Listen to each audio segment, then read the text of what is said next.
देखिए, इस वर्ष के फाइनेंशियल ईयर की शुरुआत भारत के लिए अत्यंत शुभ हुई है।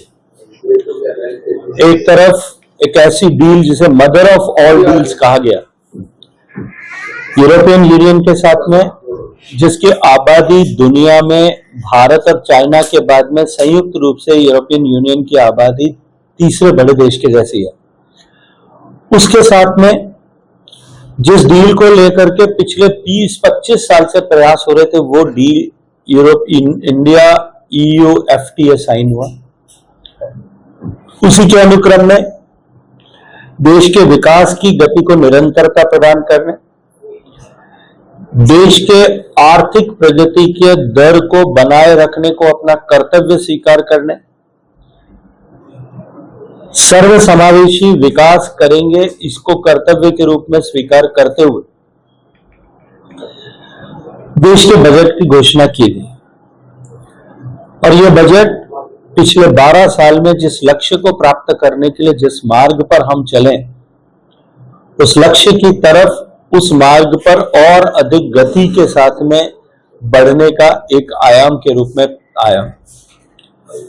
एक ऐसे महत्वपूर्ण समय में जब कोविड के बाद दुनिया की सभी बड़ी इकोनॉमीज अपने विकास की रफ्तार को बनाए रखने के लिए संघर्ष कर रही हैं, एक ऐसे समय में जब पूरी दुनिया इन्फ्लेशन से जूझ रही थी, महंगाई से जूझ रही थी, उस समय में भारत की अर्थव्यवस्था ने विश्व के सामने एक उदाहरण प्रस्तुत करते हुए एक तरफ इन्फ्लेशन को काबू में रखा, दूसरी तरफ अपने फिस्कल डिसिप्लिन को, आर्थिक अनुशासन को बना करके रखा, और तीसरी तरफ दुनिया में लगातार 4 साल तक सर्वाधिक ग्रोथ करने वाली बड़ी इकोनॉमी के रूप में अपने आप को बनाए रखा। यह बजट इन तीनों के प्रति भारत का कमिटमेंट, फ्यूचर रेडी इंडिया बनाने की दिशा में, कटिंग एज टेक्नोलॉजीज को भारत में आगे बढ़ाने के दृष्टिकोण से, AI, rare magnets, green hydrogen और सेमीकंडक्टर, इन सब के ऊपर भारत को प्राधान्यता दिलाने के दृष्टिकोण से इस बजट को निर्मित किया गया। किसी भी बजट में सरकार कैपिटल एक्सपेंडिचर जो करती है, जो निर्माण के लिए, इंफ्रास्ट्रक्चर के लिए जो खर्च करती है, मल्टीप्लायर इफेक्ट होता है। सरकार का खर्च किया हुआ 1 पैसा आर्थिक जगत के लोग ये कहते हैं कि 10 गुना रिवॉल्व होकर के नीचे GDP में कन्वर्ट होता है। 12 लाख करोड़ रुपया इस बार भी हिस्टोरिकली हाई, पिछले वर्ष 11,20,000 करोड़ रुपए खर्च किया था। 12 लाख करोड़ रुपया सरकार इंफ्रास्ट्रक्चर में निवेश करेगी, ये बजट के माध्यम से घोषणा की गई। इसके साथ साथ में ease of doing business and promotion of export को इस बजट में केंद्र बिंदु के रूप में रखा गया है। माननीय प्रधानमंत्री जी के नेतृत्व में इस बार के 2024 से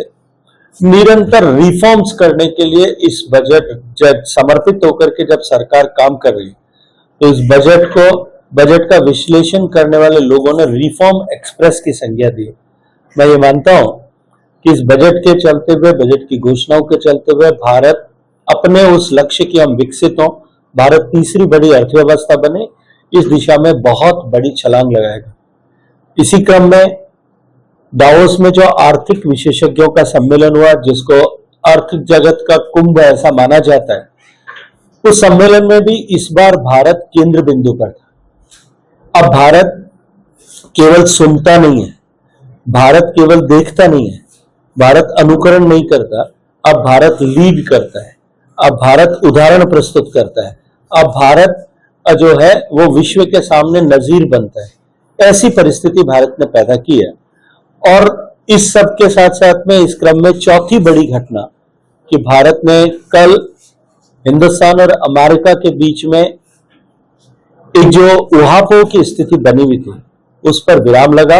और ट्रेड एग्रीमेंट होकर के अमेरिका ने जो हमारे ऊपर प्यूनिटिव टैरिफ लगाया था, उसको विड्रॉ किया और भारत पर अब सभी गुड्स एंड सर्विसेज पर हमारा टैरिफ जो है वो 18% होगा, ये घोषित किया है। मैं ये मानता हूं कि भारत की अमेरिका के साथ में ये डील, यूरोपियन यूनियन के साथ में एफटीए होने के बाद में दुनिया के आर्थिक जगत में एक बड़ी घटना होगी, और ये महत्वपूर्ण भारत के लिए इस दृष्टिकोण से और भी होगी कि भारत के पड़ोसी जितने देश और हमारे जिन गुड्स एंड सर्विसेज का हम एक्सपोर्ट करते हैं, जो लेबर इंटेंस गुड्स हैं, चाहे टेक्सटाइल होगा, जेम्स एंड ज्वेलरी होगा, हैंडीक्राफ्ट होगा, इन सब में हमारे पड़ोसी देशों के साथ में जो हमारा कंपटीशन है,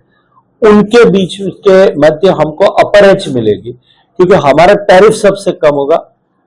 इस तरह से ये इंडो अमेरिकन जो है ट्रेड एग्रीमेंट भी भारत की अर्थव्यवस्था को आगे बढ़ाने की दिशा में एक सकल लाभदायक स्थिति भारत के लिए पैदा करेगी। लेकिन टैरिफ जब था तब भी मैं अभिनंदन करना चाहता हूं देश के उद्योजकों का, उद्यमियों का,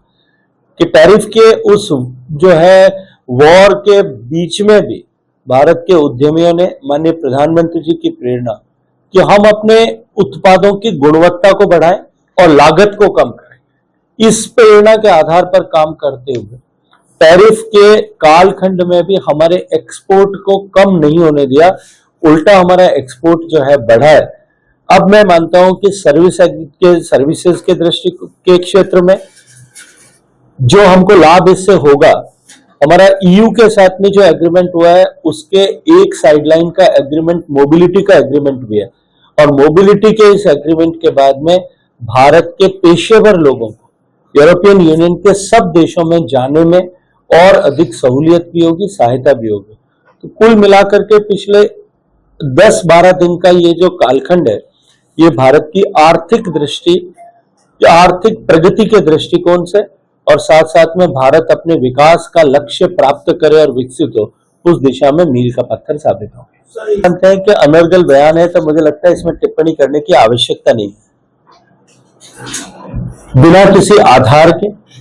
लोकतांत्रिक मर्यादाओं को जीर्ण शीर्ण करते हुए, उनको तार तार करते हुए, किसी भी तरह की व्यवस्थाओं को अस्वीकार करते हुए, अराजकता फैला करके अपनी पॉलिटिकल गोल्स को प्राप्त करने का प्रयास कांग्रेस पिछले कई वर्षों से कर रही है। सत्ता से बाहर होने की छटपटाहट और सत्ता प्राप्त करने की उत्कट आकांक्षा के चलते छटपटाहट, इन दोनों के चलते हुए उन्होंने सारी मर्यादाओं को और संविधान की सारी व्यवस्थाओं को तार तार किया। संविधान की पुस्तक को अपनी जेब में रख करके संविधान संरक्षण का दंभ भरने वाले लोगों ने संविधान की व्यवस्थाओं को अस्वीकार करने का पाप किया है,